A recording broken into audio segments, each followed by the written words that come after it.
Alright, we got ourselves another offer that we had a couple times in the series. This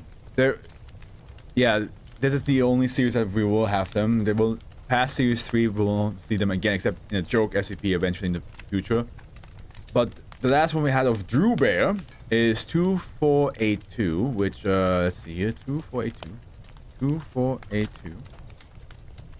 It's the water gun that if you spray somebody, like the whole, like the surface itches and the bones itch, and then it's just like everything itches. Ah! Yeah, a true nightmare. True nightmare. You were there, Casabone. I know you were there for that one. And now we have the SCP called Dust to Dust. Okay, well, this is not a short one. Damn.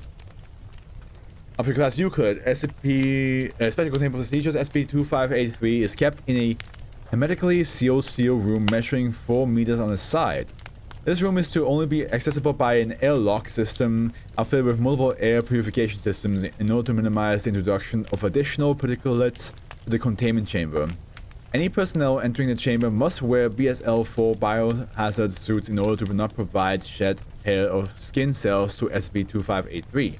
The chamber is to be connected to the capacitor bank capable of briefly electrifying the interior surfaces of the chamber as needed for deterrence purposes. 0.25 kilograms of dust and fine sand measuring 35 to 50 microns in size are allowed in the chamber for use by SCP-2583. The interior is monitored using fiber optic cameras embedded in the walls, ceiling, and floor, so as to record as much detail as possible of the structures created by SCP-2583. Today we're having a lot of short ones. I know that the 2585 is the longest one. That's what Howard told me.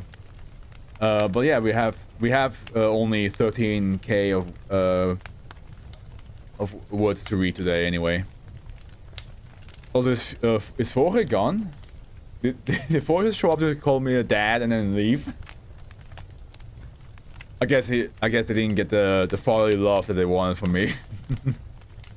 Description: SCP-2583 is a mobile sentient structure made of dust. Its baseline is a mobile sentient structure made of dust. Its baseline form masses 1.7 grams and measures 3.7 centimeters in height. Its form is somewhat indistinct due to its composition, but is roughly humanoid, with 4 strands of dust representing limbs extending from a central strand which terminates in a spheroid made of dust. Similar between SCP-2583 and SCP-1352 has been noted. Similarity, yeah. Investigation into whether the two phenomena are variations of the same effect, or if one propagated the other is ongoing. SCP-2583 is able to manipulate electrostatic charges up to 1 meter from it via unknown means in order to create other structures made of dust and fine granular substances. This ability is capable of affecting particles up to 100 microns in size, with a preference for particles in the range of 20 to 50 microns in size. Structures have been observed to extend up to 3.1 meters in freestanding height. Structures created by SCP-2583 are extremely resistant to deformation by outside forces, and individual strands of dust or other particulates possess a tensile strength approximately 250 times greater than that of spider silk. The electrostatic charges maintaining these structures can be disrupted by a brief electric pulse. SCP-2583 was initially observed to only create the frameworks of simple geometric structures such as cones, pyramids, and cubes, but it has progressed to more complex structures since being contained. Current structures include complex three-dimensional fractals, replicas of the building in which it was initially discovered, and humanoids with the same body plans as itself. Gotcha. When creating a humanoid, SCP-2583 typically spends triple the time creating it as it would spend on creating another structure of comparable size.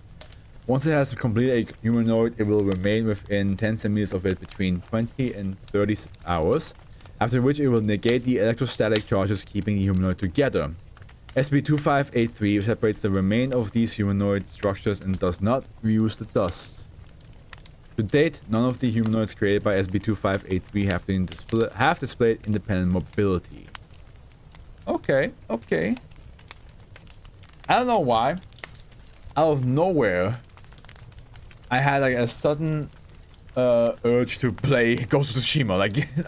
While reading this, out of nowhere, like Ghost of Tsushima came to my mind. I was like, I want to play it again. I don't know how, why. No idea.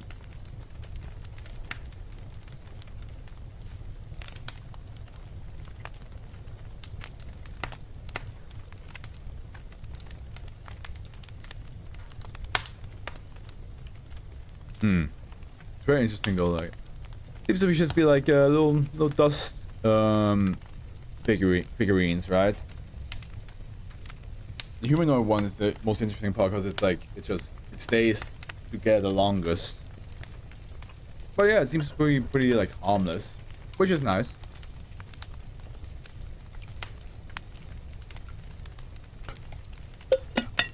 Unless I misunderstood completely because I was thinking of Ghost of Tsushima.